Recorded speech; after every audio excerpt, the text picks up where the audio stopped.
Hey guys, my name is Shivam from silverstone nails. I welcome you to my YouTube channel. तो guys, आज मैं आपको करके दिखाने वाला हूँ एक्रेलिक एप्लीकेशन। तो गाइस, एक्रेलिक एप्लीकेशन करने के लिए हमें जो एक्रेलिक है वो मोनोमर के साथ किस क्वांटिटी में आपने लेना होता है, कैसे उसकी बीट उठानी होती है और कैसे उसको प्लेस करके अप्लाई करना होता है, वो सारी चीजें आप इस वीडियो में स्टेप बाय स्टेप सीखोगे। तो सबसे पहले आपने मोनोमर के साथ में एक्रेलिक की एक नाइसली बॉल को पिक करना होता है और जो ये क्यूटिकल एरिया होता है हमारे स्किन के पास में, उसके बिल्कुल नियर आपने उस बॉल को प्लेस कर देना होता है। एक्रेलिक की बॉल को प्लेस करते टाइम आपने फिंगर को थोड़ा सा नीचे की तरफ बैंड करके रखना होगा ताकि आप ग्रेविटी का यूज कर सको। और जब भी आप एक्रेलिक को अप्लाई करोगे तो ग्रेविटी उसको नीचे की तरफ अपने आप फेदर कर देगी, अपने आप खींचेगी, तो जिससे आपकी एप्लीकेशन बहुत ही स्मूथ होगी। तो इसी तरीके से आपने सभी नेल्स पे 1 बाय 1 करके स्मूथ एप्लीकेशन कर देनी है। स्मूथ एप्लीकेशन करने के लिए मैंने यहाँ पे 10 नंबर कॉलर स्काई का एक्रेलिक ब्रश यूज किया है। अगर आप भी ये ब्रश बाय करना चाहते हैं तो फिर लिंक में डिस्क्रिप्शन बॉक्स में दे दूंगा। अच्छा हाँ, इसके साथ में एक बात का ध्यान और रखना गाइज, आप चाहो तो एक्रेलिक एप्लीकेशन एक बार में ही कर सकते हो। अगर आप चाहो तो 2 बार में भी एक्रेलिक एप्लीकेशन कर सकते हो, जैसा कि मैं वीडियो में आपको करके दिखा रहा हूँ। अगर आपसे 2 बार में भी नहीं होते तो आप 3 बार में भी कर सकते हो।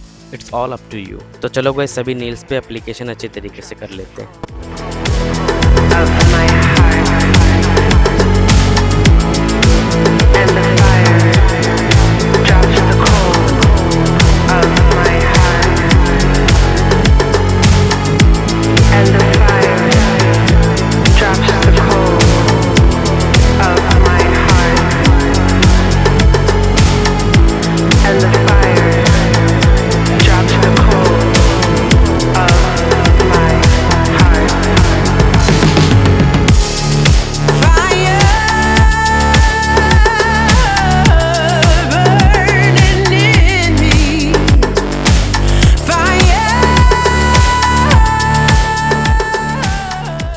तो गाइस, हमारी एक्रेलिक एप्लीकेशन अच्छी तरीके से हो गई है। अब मैं आपको इसके बाद का प्रोसेस स्टेप बाय स्टेप दिखाता हूँ।